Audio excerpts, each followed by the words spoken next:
As we reported yesterday, the NBI is seeking Interpol's help to go after those peddling fake news. And to talk more about this, we have NBI Director Jaime Santiago. Sir, magandang hapon and welcome back to Storycon. Magandang hapon, Director. Yes, magandang hapon po sa inyo. Magandang hapon po at sa mga nakikinig sa atin. Well, sir, thank you for joining us. Sir, curious ako, sir, has there ever been a case where a country tapped Interpol to go after something like fake news? Fake news? Again ho, medyo yes, sir. hindi malinaw. Yes, sir. I was wondering, sir. Nag-e-echo? Ay, may echo ba? Nag-e-echo po. Ay, nag-e-echo. Okay na, konti lang. Sir, ano po, may pagkakataon ba in the past na isang bansa tinapang Interpol to go after purveyors of fake news o mga ganong klaseng kaso? Hindi ba mga major crimes lamang ang dinadaan sa Interpol? Hindi po. Iba't ibang kaso po ang nakikipagtulungan ang Interpol. Kasi alam nyo, organization yan ng police organization ng bawat bansa, ay nagtutulungan po kami. Ganun po. Yes, sir. Director, balita namin ngayon, pati daw mainstream media, you are looking at mainstream media for purveyors of fake news. Pakidagdagan nga lang yung informasyon namin yan. Yes, actually po, meron tayo mga nasa mainstream media na lumalampas na doon sa parameter ba ng pagbibigay lamang nila ng comment. Nakakakomit na sila ng libelous remarks or nakakapag-incite na sila or unjust fixation, nangiinis na yung ganun po. Kaya yun po ang mga inaano namin minomonitor yung mga ganyang bagay. Kung sakasakali, Director, sino magiging complainant dyan? Kung walang private complainant, can NBI file a complaint?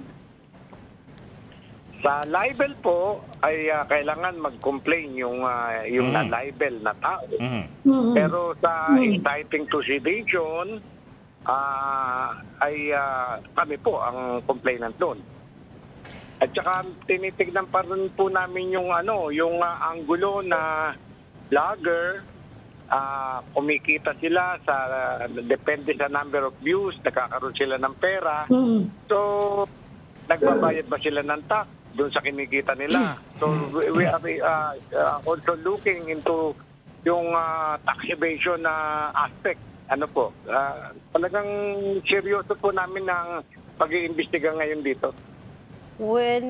Actually, you said you are monitoring at least 20 vloggers, no, Director? What do you mean by monitoring? You're monitoring their social media posts lang, or you're putting them under surveillance? And pangalawa, sino-sino po ito? Yung media post lang po naman nila. Hindi naman kami maghahantong pa sa susundan namin yung tao, yung hindi naman po. Minomonitor po namin and actually po, matagal na namin ginagawa ito. Nakakompile po sa amin lahat ng kanilang mga press releases.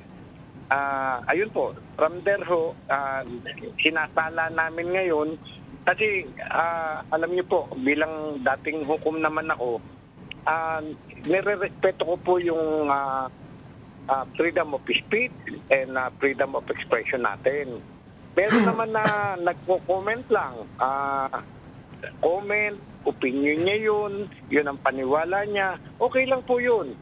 Huwag lang po lalampas na doon sa sinasabi ko na parameter. Yung nakaka-commit na siya na nag-i-incite na siya ng sedition o nagla-libel na siya or unjustly nagbe-vex siya ng tao. Ganun po. Babalansihin po natin yan. Naiintindihan naman namin yung commentaries lang eh.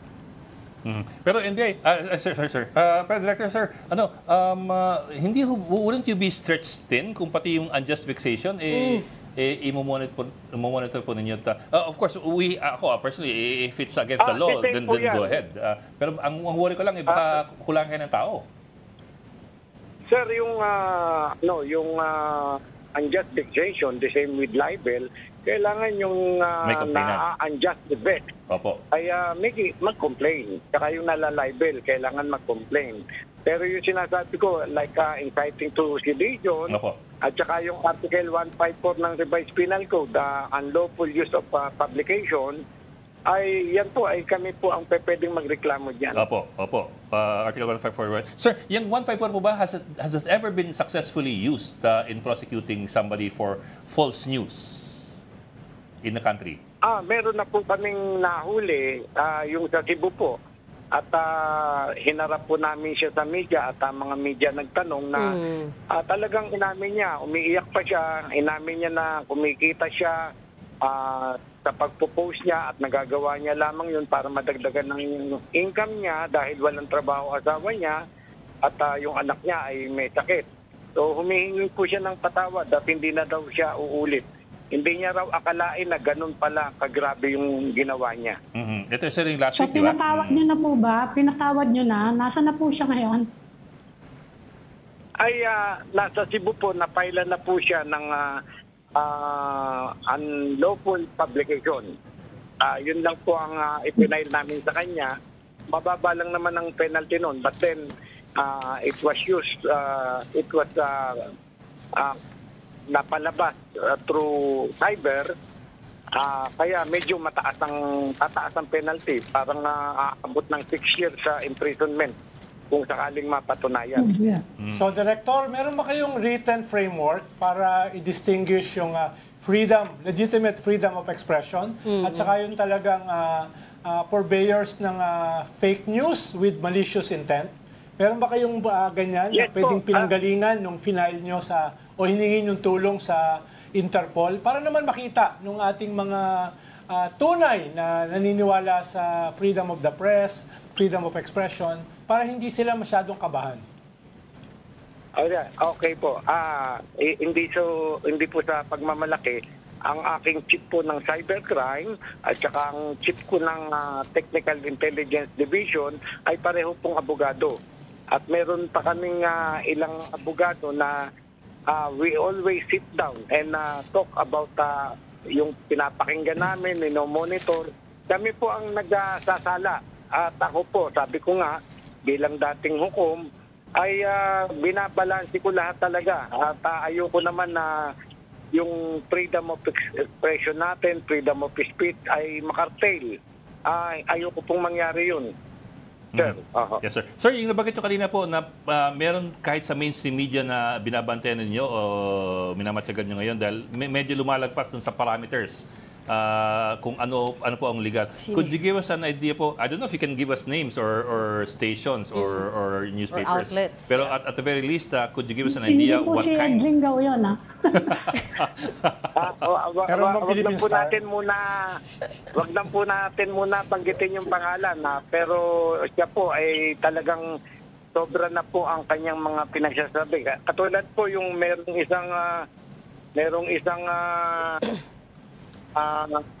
reporter ng isang channel, no?